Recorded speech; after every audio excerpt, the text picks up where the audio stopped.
Hello बच्चों, कैसे हैं आप सब। तो बच्चों, जो हमारी सीरीज चल रही हाई वेटेज टॉपिक वाली, जिसके अंदर बेटा हम ऐसे टॉपिक को सिलेक्ट कर रहे हैं जिनमें बच्चों को दिक्कत होती है, और साथ ही साथ ऐसे टॉपिक जो कि पूछे जा रहे हैं लगातार आपके एग्जाम में, जहां से क्वेश्चन अच्छे अच्छे क्वेश्चन फॉर्म हो रहे हैं। तो बेटा हम ऐसे टॉपिक को लेकर हाजिर होते हैं इस सीरीज के अंदर। आज जो हम इसके अंदर बेटा जो टॉपिक कवर करने वाले हैं, ग्रोथ मॉडल। अब आप पूछोगे यस सर, ये ग्रोथ मॉडल कहाँ का आप बताने जा रहे हैं। बेटा हम ये पॉपुलेशन का ग्रोथ मॉडल बताने जा रहे हैं, जो इकोलॉजी का पहला चैप्टर है ना। इकोलॉजी का फर्स्ट चैप्टर बेटा, उसके अंदर हम जो ग्रोथ मॉडल की बात करने जा रहे हैं। किसके ग्रोथ मॉडल की? पॉपुलेशन के ग्रोथ मॉडल की, है ना। तो इसको जरा समझते हैं। ग्रोथ मॉडल है क्या, इसके अंदर हम क्या देखने वाले हैं, कितने तरीके के ग्रोथ मॉडल है, सारी बातें हम समझने वाले हैं। तो बच्चों, ग्रोथ मॉडल के अंदर हम ये देखने वाले हैं कि कितने तरीके के ग्रोथ मॉडल हैं। ग्रोथ मॉडल लॉजिस्टिक हो सकता है, एक्सपोनेंशियल हो सकता है, और कैसे हम इसकी क्वेश्चन फॉर्म करने वाले बेटा, इसमें मैथमेटिक्स का थोड़ा सा इस्तेमाल होता है, इसलिए बायो वाले बच्चे थोड़ा सा घबराते हैं इस टॉपिक से। हम बेटा बहुत ही आसान करने जा रहे हैं आपके लिए टॉपिक, ठीक है। बहुत ही आसान करने जा रहे हैं, बहुत ही सिंपल करने जा रहे हैं। तो ध्यान से बस आप एकदम बोर्ड पे नजर गड़ा के रखिएगा बेटा। जितना भी टाइम लगने वाला है, पूरा टॉपिक हम कवर करने वाले हैं इसके अंदर। आपको इसके बाद में इस टॉपिक में जरा सा भी दिक्कत नहीं होने वाली, इसकी गारंटी मैं ले सकता हूं। पूरा टॉपिक आप एक बार देख लोगे बेटा, आपको जरा सा भी प्रॉब्लम नहीं होने वाली है इस पूरे पूरे टॉपिक के अंदर, ठीक है। चलिए स्टार्ट करते हैं। अब यहां पे बेटा हम ग्रोथ मॉडल जो देखने वाले हैं, पहली बात तो एक ग्रोथ मॉडल आता है जिसको एक्सपोनेंशियल ग्रोथ मॉडल बोलते हैं। क्या बोलते हैं बेटा? Exponential growth model.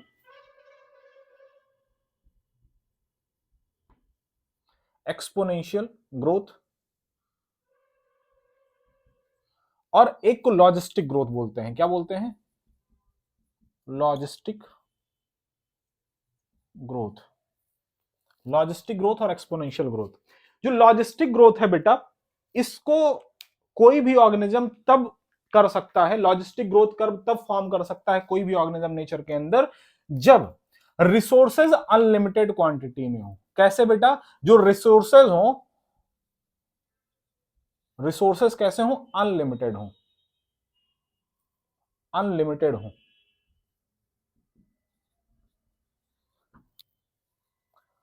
अब यहां पे रिसोर्सेज में किसकी बात करी जा रही है बेटा? Food and space. Space, food और स्पेस अगर अनलिमिटेड हो तभी एक्सपोनेंशियल ग्रोथ मॉडल फॉर्म हो सकता है किसी भी ऑर्गेनिज्म के द्वारा, तभी फॉर्म किया जा सकता है जब फूड एंड स्पेस अनलिमिटेड हो। तो अब बेटा यहां पे ना एनसीईआरटी थोड़ा डांटने का काम कर रहा है ह्यूमंस को, हम इंसानों को डांटने का काम ये कर रहा है, कह रहा है नालायकों बदतमीजों। ऐसे बोला है उसने, हम अपने मन से नहीं कह रहे हैं। ऐसा कहा है उसने, नालायकों जरा नेचर के जो दूसरे, नेचर के अंदर जो प्रेजेंट दूसरे ऑर्गेनिज्म है उनसे आप कुछ सीखें। वो किस तरीके से अपने पॉपुलेशन को इक्विलिब्रियम के अंदर रखते हैं, ना बहुत ज्यादा करते हैं ना बहुत कम करते हैं। हम इंसानों को दूसरे ऑर्गेनिज्म से सीखने की जरूरत है। जो हम अपनी पॉपुलेशन को बहुत ज्यादा इनॉर्मसली इंक्रीज करते जा रहे हैं, इसका इंपैक्ट बेटा बहुत बुरा पड़ने वाला है और पड़ ही रहा है, आप जान रहे हो। तो एनसीईआरटी कहता एक नहीं, दो दो लेसन सीखो। किससे? नेचर, नेचर के अंदर जो प्रेजेंट दूसरे ऑर्गेनिज्म है। आप लोग क्या कर रहे हो बेटा? ऐसा कह रहा है एनसीईआरटी कि अगर हम इंसानों को ना अनलिमिटेड फूड और स्पेस अगर प्रोवाइड करवा दिया जाए, ढेर सारा खाना हो और ढेर सारा एकदम फैलने की जगह हो, हम लोग इतना ज्यादा प्रोजनी क्रिएट करेंगे, इतना ज्यादा प्रोजनी क्रिएट करेंगे कि हमारे लिए आफत क्रिएट हो जाए। ऐसा एनसीईआरटी कह रहा है, हम नहीं कह रहे हैं। ठीक, समझे? अच्छा, तो क्या सच में ऐसा है? यस है। जब हम लोगों के पास इतनी सारी दिक्कतें होती बेटा, हर तरीके से लिमिटेड रिसोर्सेज रहते, तब तो हम इतना ज्यादा पॉपुलेशन क्रिएट कर ही देते हैं। अगर अनलिमिटेड हो जाए फिर। इसीलिए नेचर बेटा हमेशा एक कैरिंग कैपेसिटी लगा के रखता है। कौन सी कैपेसिटी बेटा? कैरिंग कैपेसिटी फॉर्म करके रखता है। क्या एक्सपोनेंशियल के अंदर कैरिंग कैपेसिटी आती है सर? आप कह रहे हो ये इसके अंदर जो ग्रोथ होती है वो अनलिमिटेड ग्रोथ हो सकती है जब रिसोर्सेज कैसे हो? अनलिमिटेड हो, है ना। ये तो हमने लिखा नहीं, इसको भी लिख देते हैं बेटा। एक्सपोनेंशियल ग्रोथ कैसे हो सकती है? लिमिटलेस। लिमिटलेस ग्रोथ हो सकती है जब कौन सी कंडीशन? Resources unlimited. अनलिमिटेड का मतलब बेटा फूड एंड स्पेस अनलिमिटेड हो। लॉजिस्टिक ग्रोथ के अंदर हम ये कह रहे हैं बेटा, लॉजिस्टिक ग्रोथ के अंदर हम ये कह रहे हैं कि यहां पे लॉजिस्टिक ग्रोथ के अंदर हम तब लॉजिस्टिक ग्रोथ की बात करते हैं जब हम ये कहते हैं रिसोर्सेज लिमिटेड क्वांटिटी में।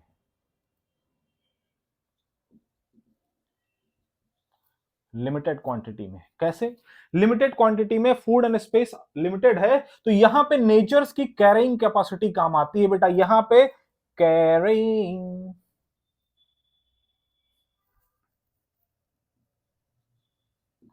कैरिंग कैपेसिटी किसकी? नेचर की। नेचर की बेटा कैरिंग कैपेसिटी काम आती है कहां पे? लॉजिस्टिक ग्रोथ के अंदर। अच्छा सर ये बताओ, दोनों ग्रोथ मॉडल तो बता दिए, तो क्या ह्यूमन के लिए या दूसरे ऑर्गेनिज्म के लिए कौन सा ग्रोथ मॉडल ज्यादा सही है? बेटा एक चीज समझ लेना, कभी भी नेचर हमें अनलिमिटेड रिसोर्सेस प्रोवाइड ही नहीं करवाता, तो फिर हमारी ग्रोथ कभी भी एक्सपोनेंशियल हो ही नहीं सकती। जब अनलिमिटेड ग्रोथ नहीं हो सकती बेटा, अनलिमिटेड रिसोर्सेज नहीं है, तो काहे का एक्सपोनेंशियल ग्रोथ हम बोलेंगे ही नहीं। समझे क्या?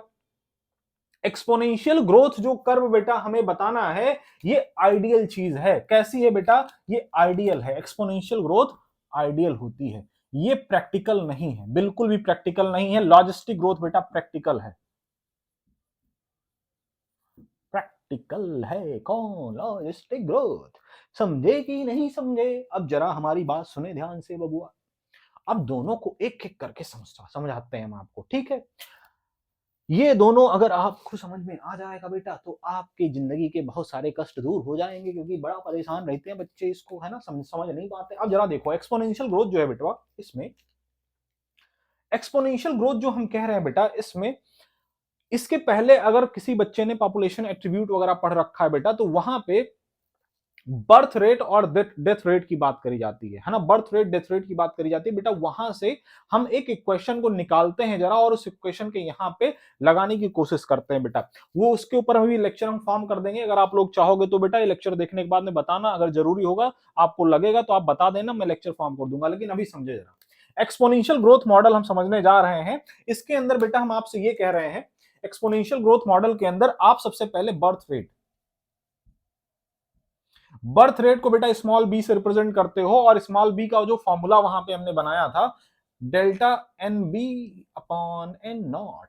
और अगर डेल्टा एन बी हमें फॉर्म करना है बेटा, तो फिर हमें B multiplied by N nought करना होगा। यहां पे सर बी क्या है, एन नॉट क्या है, और डेल्टा एन बी क्या है? सुनो जरा ध्यान से। ये जो स्मॉल बी है बेटा, ये बर्थ रेट को रिप्रेजेंट करता है, per capita birth. Birth rate का मतलब पर कैपिटा, हर एक ऑर्गेनिज्म पे कितना इंक्रीज हो रहा है।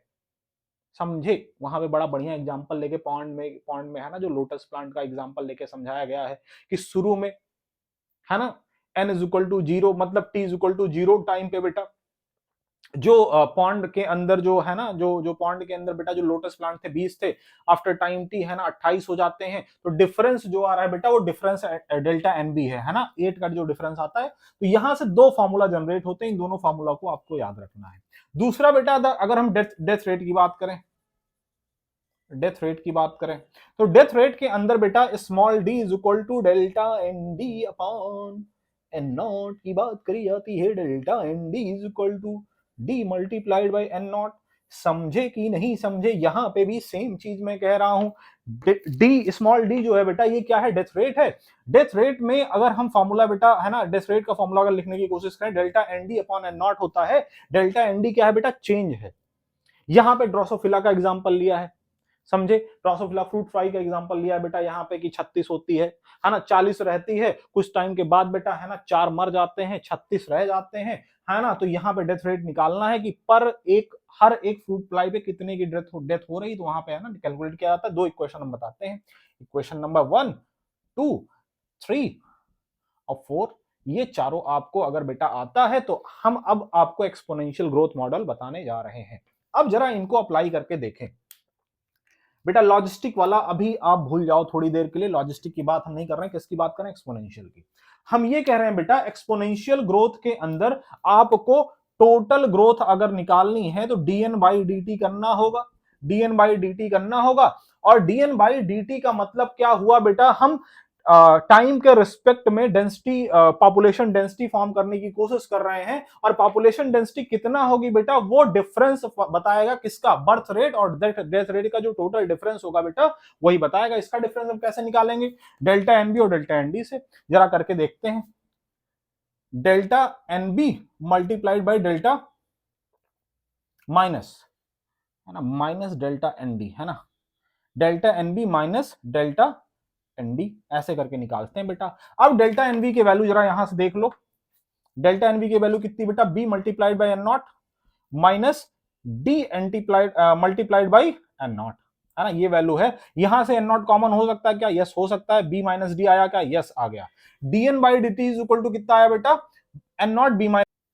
अब यहां पे बेटा जो b माइनस डी आया है ये r कांस्टेंट के बराबर होता है ना, स्मॉल r से जो हम रिप्रेजेंट कर रहे हैं बेटा ये, है ना, ये जो b माइनस डी की वैल्यू है ये r से रिप्रेजेंट करी जाती है। इसी को आप इस तरीके से लिख सकते हो बेटा, dn by D T is equal to N nought r, या आपकी बुक में एन आर लिखा होगा। r का मतलब क्या है सर, ये तो जरा बता दीजिए हमको। r का मतलब बेटा ये होता है इंट्रिंसिक रेट ऑफ बबुआ, rate of natural increase. Intrinsic rate of natural increase बेटा आर रिप्रेजेंट करता है। अब जरा हमें ये बताइए, आप जरा बेटा ये बताइए, दिमाग लगाइए थोड़ा, अगर हमें ग्रोथ इंक्रीज करनी है तो किसको इंक्रीज करना पड़ेगा। अगर बेटा हम ये चाहते हैं किसी भी पॉपुलेशन के अंदर, उस पॉपुलेशन के अंदर इंक्रीमेंट शो हो, है ना, उसकी ग्रोथ होने लग जाए, तो उसकी ग्रोथ होने के लिए बेटा किसको इंक्रीज करना पड़ेगा, आर को इंक्रीज करना पड़ेगा। अगर आप इस आर की वैल्यू इंक्रीज करना चाहते हो तो बेटा किसकी वैल्यू ओवरऑल इंक्रीज होनी चाहिए, बी माइनस डी की वैल्यू इंक्रीज होनी चाहिए। और अगर जरा दिमाग लगा के बताना बेटा, बी माइनस डी को अगर इंक्रीज करना है, इसकी ओवरऑल वैल्यू बढ़ानी है, तो आपको इसमें क्या इंक्रीज करना पड़ेगा, बी को बढ़ाना होगा। किसको बढ़ाना होगा बेटा, बी को बढ़ाना होगा। आर की वैल्यू अगर आप इंक्रीज करना चाहते हो बेटा, तो आर की वैल्यू इंक्रीज करने के लिए ओवरऑल बी माइनस डी का रेशियो इंक्रीज करना होगा। क्योंकि अगर बर्थ रेट डेथ रेट से कम हो जाएगी बेटा, तब तो ग्रोथ डिक्लाइन कर जाएगी भैया। इसीलिए हम ये चाहते हैं कि बर्थ का रेशियो ज्यादा रहे, बर्थ ज्यादा रहे, बर्थ रेट ज्यादा रहे, किसके कंपैरिजन में, डेथ रेट से। तभी बेटा ये पॉजिटिव वैल्यू मिलेगी, और पॉजिटिव वैल्यू का मतलब आर पॉजिटिव, आर पॉजिटिव का मतलब ग्रोथ हो रही है। मेरी बात समझे क्या, ये देखो, ये जो प्यारी सी इक्वेशन निकल के आई है बेटा, ये यही बता रही, चीख चीख के कह रही है, अगर एन की वैल्यू, पॉपुलेशन डेंसिटी इंक्रीज करना चाहते हो, उसके लिए क्या इंक्रीज करना पड़ेगा, स्मॉल आर की वैल्यू इंक्रीज करनी पड़ेगी। समझे क्या। अच्छा, अलग अलग ऑर्गेनिज्म के लिए बेटा कुछ आर की वैल्यू डिफाइन करी गई है आपके बुक के अंदर, उसको जरा देख लें, है ना। आर की वैल्यू बेटा अलग अलग ऑर्गेनिज्म के लिए बताई गई है, उसको जरा आप देख लें, है ना। तो नॉर्वे रैट के लिए बेटा, नॉर्वे रैट के लिए आर की वैल्यू 0.015 है। अच्छा, फ्लोर बीटल के लिए बेटा, है ना, फ्लोर बीटल के लिए, फ्लोर बीटल के लिए 0.12 है बेटा वैल्यू, है ना। और 1981 के अंदर ह्यूमन पॉपुलेशन का बेटा, है ना, आर निकाला गया था, और वो आया था 0.025, इतना आया था बेटा, है ना। ठीक है, तो ये आपको निकालना है बेटा, ये किसके लिए, ह्यूमंस के लिए। कब निकाला गया था, 1981 के अंदर निकाला गया था, है ना, 1981 के अंदर बेटा ह्यूमन का आर इंक्रीज, आर निकाला गया था ना, इंडिया के अंदर, है ना, इंडिया में निकाला गया था। ठीक है, अच्छा, अब जरा हम इसके आगे की बात करते हैं बेटा, है ना। ठीक है, यहाँ पे 1981 के अंदर ये जो निकाला गया था ह्यूमन का ग्रोथ, तो वो 0.0205 था। अब जरा इसके आगे हम बात करते हैं बेटा, है ना। इसी को अगर लॉग स्केल पे अगर आप लिखना चाहो, N T is equal to N not E the power R T होता है बेटा, है ना।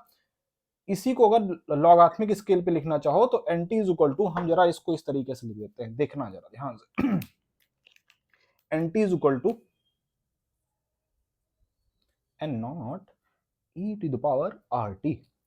एन टी बेटा क्या है, टी है population density after time T, N not है बेटा इनिशियल पॉपुलेशन डेंसिटी, ई है natural base of natural logarithm, R है intrinsic rate of natural increase, और टी है टाइम। समझे, E to power R T. यहां पे बेटा अगर हम ई की वैल्यू बताएं तो ये भी आपको याद रहनी चाहिए। पहली बात तो ये बेस ऑफ नेचुरल लॉगरिथम है बेटा, बेस ऑफ नेचुरल लॉगरिथम, ई की वैल्यू होती है 2.71828। ठीक है, ये ये क्या है, population density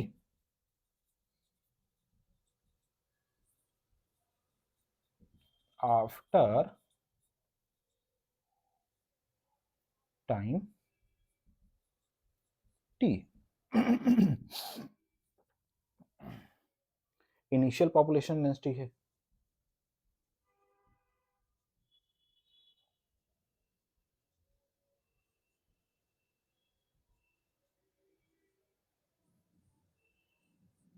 initial population density, ठीक है। अच्छा अगर हम इस पे बेटा कर्व फॉर्म करना चाहें तो क्या दिखेगा कर्व के अंदर बेटा, एक काम करना, पहले इक्वेशन पूरी नोट कर लो, फिर हम आपको ग्राफ बना के शो कर देते हैं, है ना। ग्राफ एकदम प्यारा सा ग्राफ बनेगा तो मजा आ जाएगा, मजो आ जाएगा, मैं गारंटी मजो आ जाएगा। देखो जरा जल्दी देखो बेटा, ये पहले नोट डाउन कर लें आप, है ना, जल्दी से नोट डाउन कर लें, इसको नोट डाउन कर लें, स्क्रीनशॉट ले लें।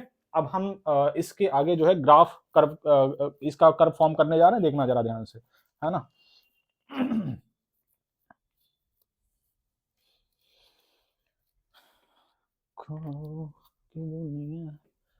मुकम्मल कहाँ है, गाना वाना गाते रहते हो गुरुजी, ऐसा क्या हो गया है आपको, जिंदगी बहुत अच्छी चल रही है क्या आपकी, गाना वाना गाते रहते हो हमेशा।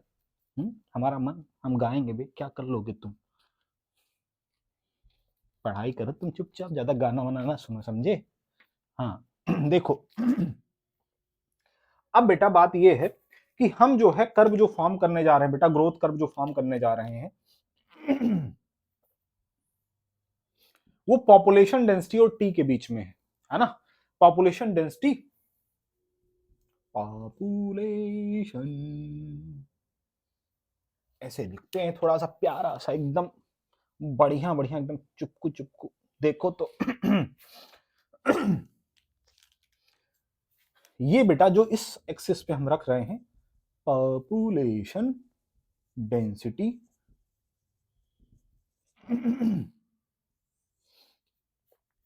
और ये टाइम रख रहे हैं इधर, टाइम टी, है ना, पॉपुलेशन डेंसिटी। हम ये कह रहे हैं कि ग्राफ बेटा अगर लॉजिस्टिक वाला फॉर्म किया जाए तो हमने कहा बेटा लॉजिस्टिक ग्राफ के अंदर अनलिमिटेड ग्रोथ देखी जा रही, क्योंकि रिसोर्सेस कैसे अनलिमिटेड है, फूड एंड स्पेस अनलिमिटेड है तो ग्रोथ भी अनलिमिटेड होगी। अगर अनलिमिटेड ग्रोथ होगी तो कर्व कैसा बनेगा, देखना जरा, जे शेप का बेटा कर्व बनता हुआ दिखाई पड़ता है। कैसा कर्व होता है बेटा इसका, जे शेप का।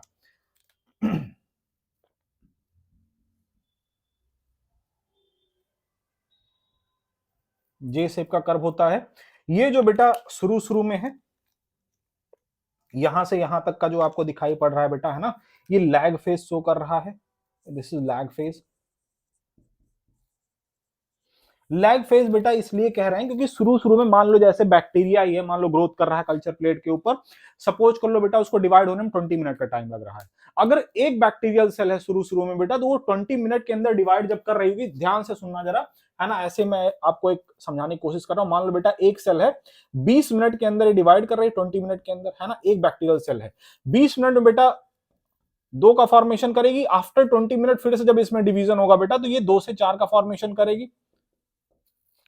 सपोज करें बेटा 8 जनरेशन या 9 जनरेशन 10 जनरेशन के बाद में भी टाइम तो डिवीजन का उतना ही लग रहा होगा, लेकिन क्योंकि नंबर ऑफ सेल पहले से बहुत ज्यादा है बेटा, तो वो जब डबल होंगी तो उनका नंबर कहीं ज्यादा बढ़ के सामने दिखाई पड़ेगा। इसलिए शुरू शुरू में भी बेटा ग्रोथ उतनी ही होती है, लेकिन वो ग्रोथ दिखाई कम क्यों पड़ती है बेटा, क्योंकि आपके पास रॉ मटेरियल कम, आपके पास सेल का नंबर ही कम है।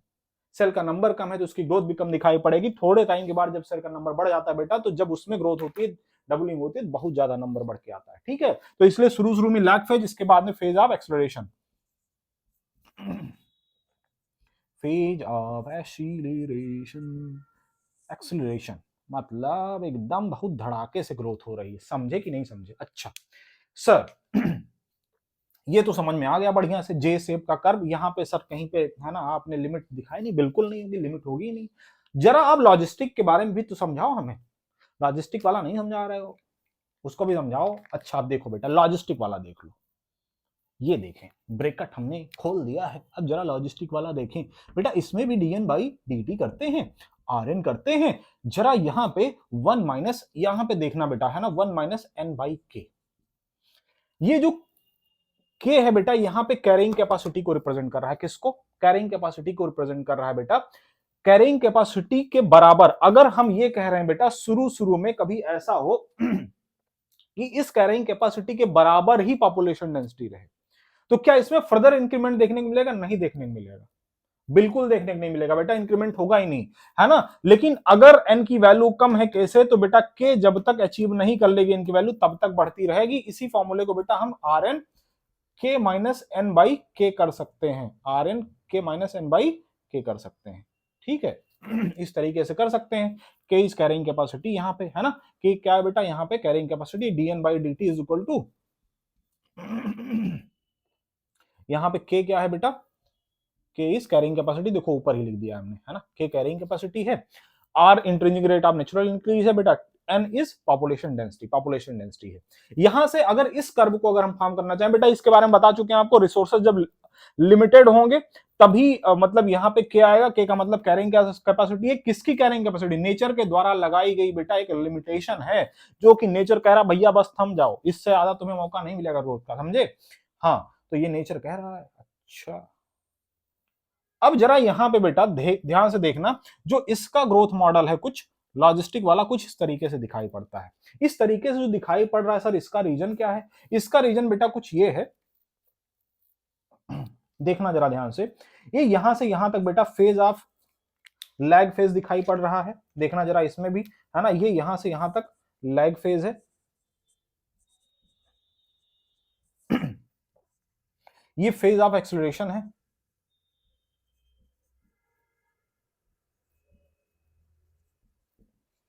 ये फेज ऑफ डेसिलरेशन है बेटा,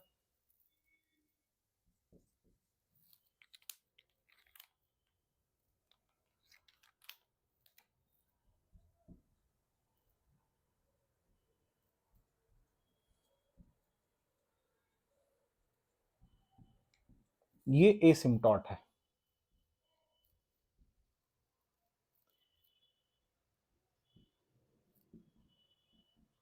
एसिम्पटॉट, है ना, या कांस्टेंट है ये, है ना, ये क्या है बेटा, कांस्टेंट, एसिम्पटॉट या कांस्टेंट है, ठीक है। अच्छा देखो जरा ध्यान से, lag phase, phase of acceleration, phase of deceleration and constant, यहां पे जाके बेटा वैल्यू कांस्टेंट हो जाएगी, क्योंकि इस कर्व के अंदर बेटा हम अगर लॉजिस्टिक वाला रिप्रेजेंट कर रहे हैं तो यहां पे नेचर की कैरिंग कैपेसिटी आ जाती है, ये कहती भैया बस अब कैरिंग कैपेसिटी आ चुकी है, इसके आगे आपको नहीं बढ़ना है, बस ग्रोथ यहीं तक होनी थी, और बस हो चुकी है आपकी ग्रोथ। यहां पे बेटा लैग फेज का मतलब जो हमने समझाया था यही था। फेज ऑफ एक्सीलरेशन का मतलब बेटा ये वो फेज है जिस समय एकदम झमाझम ग्रोथ हो रही है यहाँ पे। फेज ऑफ डेसिलरेशन का मतलब बेटा अब लिमिटेड टाइप का जो रिसोर्सेस है बेटा, वो लिमिट लगाना शुरू कर चुका है, कह रहा भैया बस अब थमो।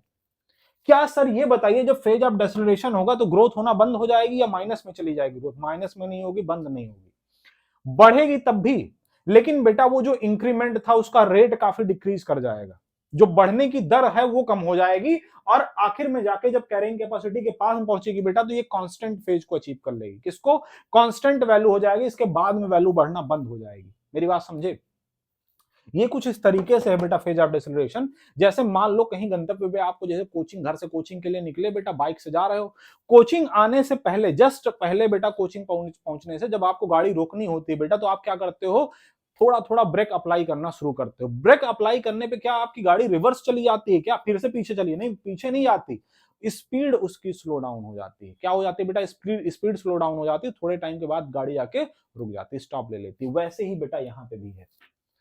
उम्मीद करते हैं बेटा लॉजिस्टिक ग्रोथ और एक्सपोनेंशियल दोनों आपको समझ में आएगा बेटा। इसके अंदर कुछ बातें, जैसे लॉजिस्टिक के अंदर इसको एक नाम दिया जाता है बेटा, क्योंकि इन्हीं दोनों लोगों ने मिलकर इसको दिया था, पर वर्ल्ड होस्ट, VERLST,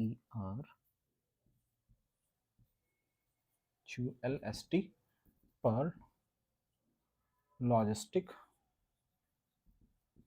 ग्रोथ, है ना, इसको नाम दिया जाता है स्पेशल टाइप का बेटा। यही यही जो है प्रैक्टिकल ग्रोथ है ना, प्रैक्टिकल कर्व यही फॉर्म करता है। लॉजिस्टिक हम सब का बेटा जो इंक्रीमेंट है इसी हिसाब से हो रहा है। सर एक्सपोनेंशियल वाले में कुछ हो सकता है क्या, एक्सपोनेंशियल में बेटा जैसे बैक्टीरियल ग्रोथ जो सिंगल सेल के ऑर्गेनिज्म है, सिंगल सेल के ऑर्गेनिज्म है बेटा, एक्सपोनेंशियल ग्रोथ जो सिंगल सेल के ऑर्गेनिज्म है, सिंगल सेल ऑर्गेनिज्म जिनमें जो इमॉर्टल होते हैं, वहीं पे देखने को मिल सकता है और कहीं देखने को नहीं मिलेगा बेटा। एक्सपोनेंशियल फेज में ग्रोथ शो होने के लिए बेटा डेथ जीरो होनी चाहिए, और जो इंक्रीमेंट है वो बहुत तेज होना चाहिए, है ना। तो ये बेटा इमॉर्टल जो सेल होगी उन्हीं के अंदर हो सकता है जिनमें मौत हो ही ना। मेरी बात समझ रहे हो, यस। तो बेटा इस तरीके से हमें लगता है एक्सपोनेंशियल और लॉजिस्टिक ग्रोथ मॉडल आपको समझ में आया होगा।